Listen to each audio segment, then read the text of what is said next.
নমস্কার, দেখছেন talk to Bangla. আমি অভিষেক রয়েছে আপনাদের সাথে। এই মুহূর্তে যে খবর নিয়ে আলোচনা করব, 2026-এর নির্বাচন কিন্তু একটা অন্য ধরনের নির্বাচন হতে যাচ্ছে পশ্চিমবঙ্গে, এবং এই মুহূর্তে কিন্তু যারা রাজনৈতিক বিশ্লেষক থেকে সাধারণ ওয়াকিবহাল মহল, তারা কিন্তু প্রত্যেকেই বলছেন যে এরকম নির্বাচন সাম্প্রতিক ইতিহাসে পশ্চিমবঙ্গের মাটিতে হয়েছে বলে খুব একটা কেউ মনে করতে পারছে না। তার কারণ ধর্মের ভিত্তিতে, ধর্মীয় মেরুকরণের ভিত্তিতে কিন্তু এবারে একটা ভোট হতে চলেছে, যে ভোট কিন্তু পশ্চিমবঙ্গে সাধারণত এত বছরে সাধারণভাবে হয়নি, এবং সেই ভোট কিন্তু 2026-এ দেখতে চলেছে পশ্চিমবঙ্গ। তার কারণ কিন্তু আমরা জানি যে ইতিমধ্যেই বিজেপির তরফে, বিজেপির একদম বিরোধী দলনেতা শুভেন্দু অধিকারী বারংবার তিনি কিন্তু প্রচার করছেন যে তিনি সনাতনীদের এমএলএ, তিনি সনাতন ভোটে একদম জয়যুক্ত হয়ে তিনি একদম এমএলএ হয়েছেন, এবং সেই জায়গা থেকে তিনি বলছেন যে আমি শুধু হিন্দুদের কথাই ভাববো এবং মুসলিম ভোট দরকার নেই। তার কারণ মুসলিমরা বিজেপিকে ভোট দেয় না, সুতরাং তাদের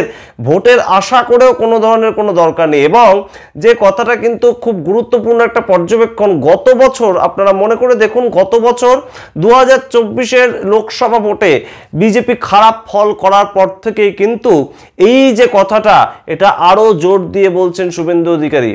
অর্থাৎ 2021 সাল থেকে তিনি বিজেপি করছেন একদম পুরো দস্তুর, এবং সেই সময় থেকে 2024 পর্যন্ত তিনি লড়ে দেখলেন যে বিভিন্ন ইস্যু কোনোভাবেই কিন্তু সাধারণ মানুষের মাথায় ইনজেক্ট করা যাচ্ছে না, যার কারণে সাধারণ মানুষের মতি ফিরতে পারে কিংবা সাধারণ মানুষের মত বদলাতে পারে, তৃণমূল কংগ্রেস থেকে বিজেপির দিকে যেতে পারে মত। এবং সেই জায়গা থেকেই 2024-এর যখন নির্বাচনের ফলাফল 18টি এমপি থেকে 12টি এমপিতে চলে এলো তাদের, এবং তারা দেখতে পেলেন যে মুসলিম অধ্যুষিত এলাকা কিংবা মুসলিম যে সমস্ত ভোট বাক্স রয়েছে সেই সমস্ত ওয়ার্ডে কোনো ভোটই পায়নি বিজেপি। তখন থেকে কিন্তু একদম সোজাসুজি তারা বুঝে গেলেন যে একদম মুসলিম ভোট আশা করেই কোনো লাভ নেই, এবং তাদেরকে ছেড়েই আমাদেরকে চলতে হবে। এবং 2026-এর যখন নির্বাচন আসছে, তখন কিন্তু শুভেন্দু অধিকারী একটার পর একটা জনসভা থেকে বলছেন যে তিনি শুধু হিন্দুদের ভোটটা চান। এবং বর্তমানে যে গুরুত্বপূর্ণ ঘটনাটা ঘটছে, যে হিন্দু এবং মুসলিম নিয়ে কিন্তু বারংবার বাক্য বিনিময় হচ্ছে, এবং বাক্যের বিনিময় বাক্য বানানো ছুটছেন এক একজন। তার কারণ শুভেন্দু অধিকারী রিসেন্টলি বিধানসভার বাইরে থেকে বলেছিলেন ওই যে তৃণমূলের মুসলিম এমএলএদের যখন বিজেপি সরকার আসবে বিধানসভা থেকে চ্যাংদলা করে ছুলে ফেলে দেবেন। ঠিক তার উত্তর দিয়েছেন হুমায়ুন কবির, ভরতপুরের টিএমসি বিধায়ক। এবং এই যে একটা উত্তর দেওয়া নেওয়া, সেখানে কিন্তু একটা উত্তপ্ত বাক্য বিনিময় হবে, সেটা কিন্তু সবাই জানে। এবং হুমায়ুন কবিরও বলে দিয়েছেন যে আমার দল আগে নয়, আমার জাত আগে। তাই জন্য শুভেন্দু অধিকারী কিন্তু কোনোভাবেই মুর্শিদাবাদে ঢুকতে পারবেন না, আমি স্পটে না থেকেই বুঝে নেব। এই বুঝে নেওয়ার যে রাজনীতি, সেটা কিন্তু ধর্মীয় মেরুকরণের ভিত্তিতে পশ্চিমবঙ্গে সাম্প্রতিক ইতিহাসে ছিল না বাম আমলে, এবং তৃণমূলের এই গত 14 বছরেও কিন্তু আমরা খুব একটা দেখিনি যে শুধু ধর্মের ভিত্তিতে মানুষ ভোট দিচ্ছেন। হতে পারে যে বিভিন্ন সুযোগ সুবিধার ভিত্তিতে ভোট দিচ্ছে, বাম আমলে এইটা হয়েছে, বাম আমলে ওইটা হয়েছে, তার ভিত্তিতে বামেদেরকে ভোট দিয়েছে, সরকারকে ভোট দিয়েছে, সরকার চয়েস করেছে মানুষ।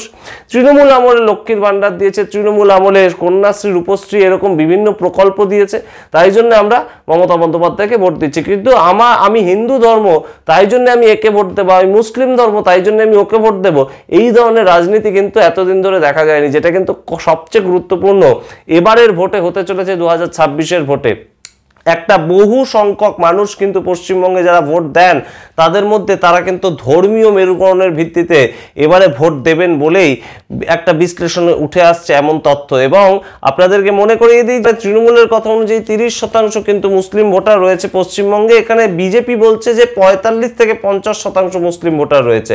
অন্যদিকে তৃতীয় আরেকটা শক্তি এবারেও কিন্তু মাথাচাড়া দিচ্ছে। ঠিক গতবার যেমন আইএসএফ বলে একটা নতুন শক্তি তৈরি হয়েছিল, এবারেও কিন্তু একটা নতুন শক্তি তৈরি হচ্ছে পশ্চিমবঙ্গের ভোটের ক্ষেত্রে। তারা কিন্তু বলছে যে মুসলিম মানে মুসলিম ভোট, আর কোনো রাগ ঢাক নেই, কোনো সেকুলার টেকুলার কেউ নয়। যেমন আইএসএফ তৈরি হয়েছিল সেকুলার ফ্রন্ট হিসেবে, ঠিক তেমনভাবে কিন্তু কোনো ধরনের সেকুলার নয়, একদম মুসলিম মানে মুসলিমদের দল এবং মুসলিমদের ভোট তারা প্রত্যাশা করছে।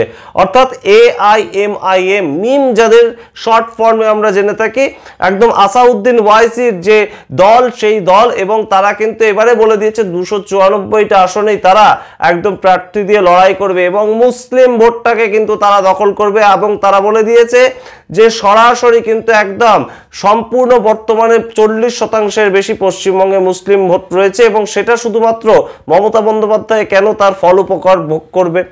এবং এই যে কথা, তার ভিত্তিতে কিন্তু বেশ খানিকটা ভোট কাটাকাটির একটা গন্ধ পাচ্ছে শাসক পক্ষ।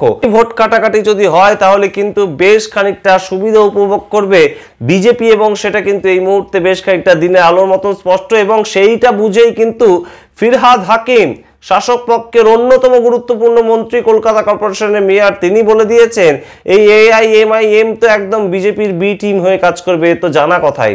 সুতরাং বিজেপির ভোট বাড়ানোর জন্য, এই মুসলিম ভোটকে কাটার জন্য একদম AIMIM কাজ করবে, এমন অভিযোগ করছেন ফিরহাদ হাকিম। অন্যদিকে AIMIM কিন্তু চাপ সৃষ্টি করছে শাসক পক্ষের ওপরে। তারা বলছে যে ওয়াকফ সম্পত্তি কি কি সরকার এতদিন ধরে দিয়েছে তার একটা লিস্ট ওয়াকফ সম্পত্তি হিসেবে সরকারকে প্রকাশ করতে হবে। এবং তারা দাবিও করছেন, যদিও ভুল দাবি, যে ইডেন গার্ডেন্স নাকি তাদের ওয়াকফ সম্পত্তির আন্ডারে পড়ে। বুঝুন অবস্থা। এবং এই মুহূর্তে ইডেন গার্ডেন্স থেকে ফোর্ট উইলিয়ামের মতন সম্পত্তি AIMIM দাবি করছে নাকি তাদের ওয়াকফ সম্পত্তির মধ্যে পড়ে।